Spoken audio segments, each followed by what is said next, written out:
Actually माननीय सर्वोच्च न्यायालय में जो पूज्य संत आशाराम बापू जी, जिनकी 86 वर्ष की उम्र है और पूरी तरह से निर्दोष हैं, सरासर झूठे फंसाए गए, जो चीज़ उनके कभी आसपास नहीं रही उससे उन्हें जोड़ा गया। बालिग नाबालिग का प्रश्न भी अभी कोर्ट में चल रहा है। कुछ डॉक्यूमेंट ऐसे हैं जिनमें बालिग हैं, ऐसी चीज़ें हैं।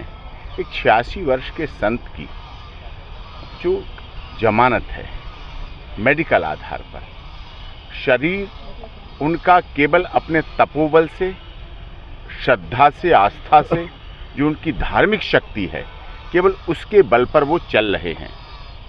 जो उनके जीवन में ब्रह्मचर्य का महत्व रहा है। बापूजी ने सदैव हमारे देश की पाश्चात्य सभ्यता, संस्कृति को पीछे हटाया। भारतीय सभ्यता, भारतीय संस्कृति, सनातन पद्धति, सनातन रीति रिवाज को ऊंचा उठाया और इसीलिए उनके ऊपर इस तरह के मनगढ़ंत साजिशन, एक प्लान के तहत ऐसे आरोप लगाए गए जिससे सनातन संस्कृति को रोका जा सके।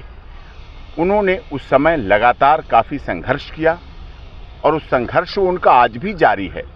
चाहे उनकी पवित्र जो पुस्तिका है वो वितरण हो, चाहे औषधि वितरण हो, और सदैव उन्होंने अंग्रेजी दवाएं की विरोध किया। तो वो संत कैसे इंग्लिश मेडिसिन और एम्स और इसके इलाज पे चले जाएं? वो आयुर्वेद से अपना इलाज कराना चाहते हैं। आज भी वो आयुर्वेदिक पर आधारित हैं। जेल में भी वो आयुर्वेद का ही सब कुछ प्रयोग करते हैं, रखते हैं, और आयुर्वेद के द्वारा उनकी जो आयुर्वेद पद्धति है उसको सर्वमान्य भी है। और ऑनरेबल जोधपुर हाईकोर्ट ने सबके सामने कहा था कि संत आशाराम बापू से, मतलब बापू जी से बड़ा आयुर्वेद का जानकार कौन है।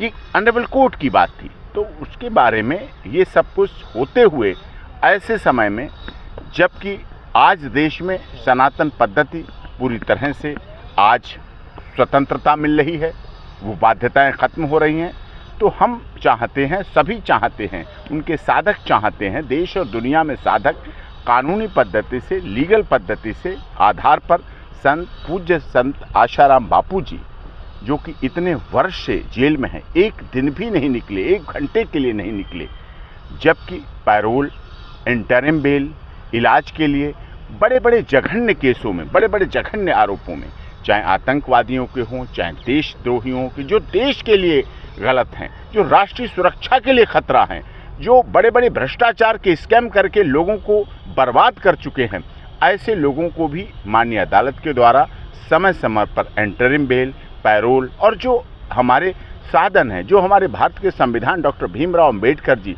संविधान निर्मात्री के सभा अध्यक्ष रहे, जिन्होंने हमें उपलब्ध कराए, और आज यहाँ सुप्रीम कोर्ट में आप देखते हैं हमारे संविधान का रक्षक भी है माननीय सर्वोच्च न्यायालय, हमारे मूल अधिकारों का रक्षक भी है माननीय सर्वोच्च न्यायालय, हमारे जो सामाजिकता है उन सबका रक्षक है हमारा माननीय सर्वोच्च न्यायालय। तो हम लोग ऐसी आशा करते हैं कि आने वाले समय में परम पूज्य संत श्री आशाराम बापू जी की रिहाई हो, उनकी बेल हो, संवैधानिक तरीके से हो, कानूनी तरीके से हो। 86 वर्ष के उम्र के पड़ाव में हम आप सब सामाजिक व्यक्ति हैं, जानते हैं घरों में, परिवारों में भी बुजुर्गों की क्या स्थिति हो जाती है, क्या हालात हो जाती है, और वो तो 11 वर्ष से भी अधिक जेल में हैं, जोधपुर जेल में हैं। मैं उनसे वहाँ कई बार मुलाकात हुई, तो वो केवल अपनी धार्मिक विश्वास पर ही हैं, अडिग हैं, और आज भी वो हैं जिस तरह से। लेकिन शरीर तो शरीर है, उस शरीर के लिए तो हम लोग हैं, उस शरीर की इलाज होना चाहिए, आयुर्वेदिक पद्धति से इलाज होना चाहिए, उन्हें कंसल्ट कराया जाए, वैद्यों से कंसल्ट कराया जाए, वो वैद्यों से कंसल्ट करें, वो जानकारी हो, उसके बाद उनका इलाज हो। उन्होंने जीवन भर जिस अंग्रेजी, ईसाई मिशनरीज, अंग्रेजी दवाओं, अंग्रेजियत का विरोध किया, तो उस पर तो वो एग्री है नहीं और किसी तरह से जीवन में एग्री होंगे नहीं।